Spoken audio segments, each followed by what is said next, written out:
Welcome to another edition of the Tiger Football Report. I'm your host, Spiro Marikas, along with the head coach of the Tigers, Pete Shinnick. And, Coach, rough one on Saturday against Norfolk State as the Spartans win 21-14. A game that was played with the outskirts of a tropical storm.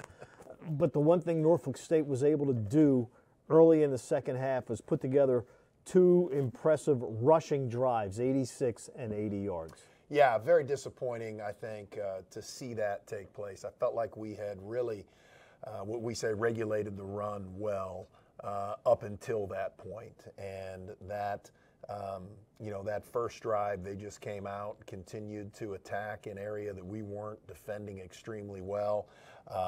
We missed a couple of tackles along the way. We gave up a couple of, gaps that we, typically don't do.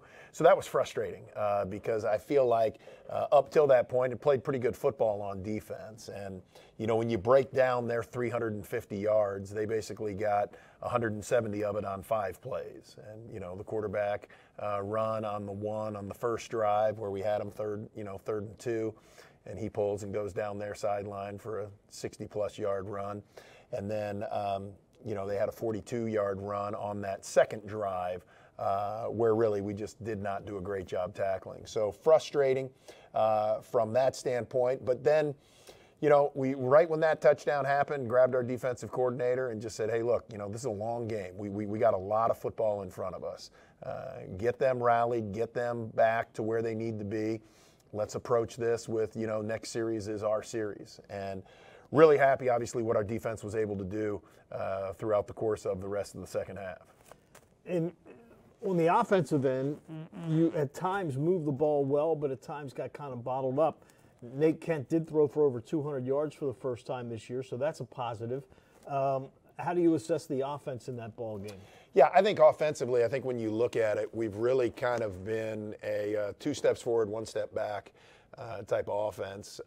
And unfortunately, the 1 step back has really hurt us. And so we had a drive in the second half, convert a third down, get 8 yards on first down, moving in the right direction. We get a 2nd and 5, and then Nate pulls it on a run, and now all of a sudden we're in a 3rd and 10. And then we only get 6 yards on third down, So that's really probably as much of our own hurting ourselves through the process of putting together good drives, doing good things, and then shooting ourselves in the foot. We early in the first half, we've got an opportunity to get down there. We get inside the 30. We go on an outside run. We fumble at the 21-yard line. In the second half, we're driving, we're moving, we get the ball past the 50, really good drive put in place, and then we throw an interception at about the 38-yard line. So we just haven't gotten out of the way of ourselves, which has been frustrating. I think we show signs of what we're capable of doing. We just haven't been consistent. Well, it doesn't get easier this week, as it is now all CAA play from here on out. You travel up to New Hampshire to take on a Wildcat team that's not going to be in a good mood because they blew an 18-0 lead to Delaware this past week, losing 29-25 up in Newark.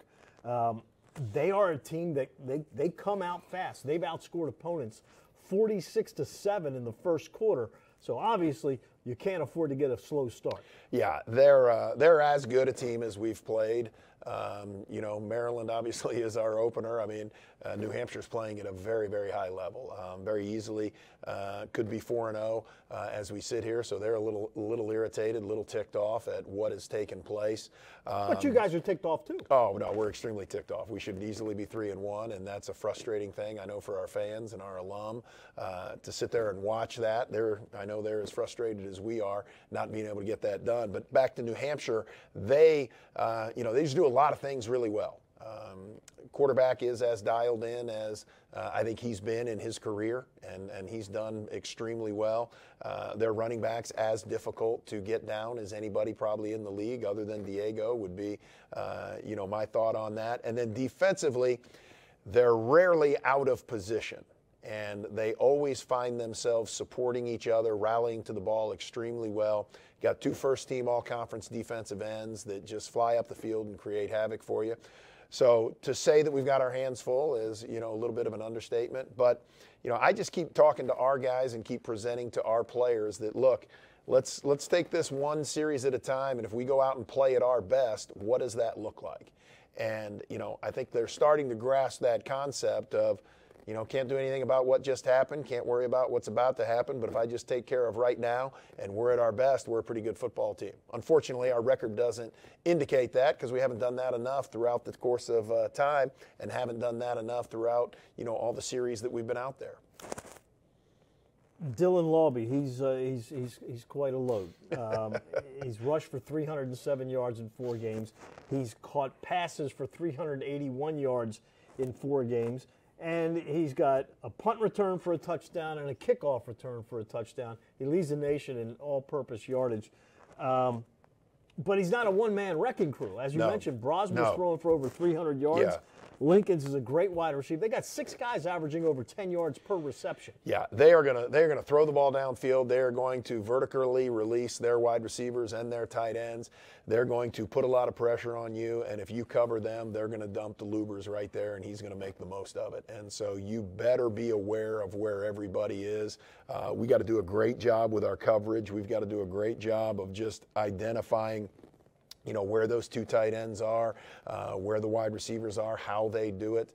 But I mean, it's a great challenge. It's one that you get excited about because, they're really, really good. And I mean, if we can play the way I think we're capable of, then we can start seeing where we can go and what we're capable of doing. But this is as talented an offense, as we've seen across the board. And they do a great job, like you mentioned, of really distributing it and really putting pressure on you. Because if you cover up this, we're going to go here. If you cover up here, we're going to go here. So they just really find a way to get the ball in their playmakers' hands. The other thing that we have in this game is probably the best 2 kick returners in the country, in Lawby and in Diego. Yes. Could come down to who's able to break one. No doubt. And I love Diego Hunter, and he has kept us in games, and his ability to make people miss is a lot of fun to watch. And so, we feel great about him. But, defending a guy like him, a little bigger, a little thicker, might not be as shifty, but will run through you as well, creates some problems. Good news is we practice against Diego. We see him a lot, so we got a little bit of what that looks like on a day-to-day basis. All right, game time Saturday, 3 o'clock. Gordy and I will have it for you at 2:45 on TowsonTigers.com. So for the head coach of the Tigers, Pete Shinnick, I'm Spiro Marikas. Thanks for tuning in to another episode of the Tiger Football Report.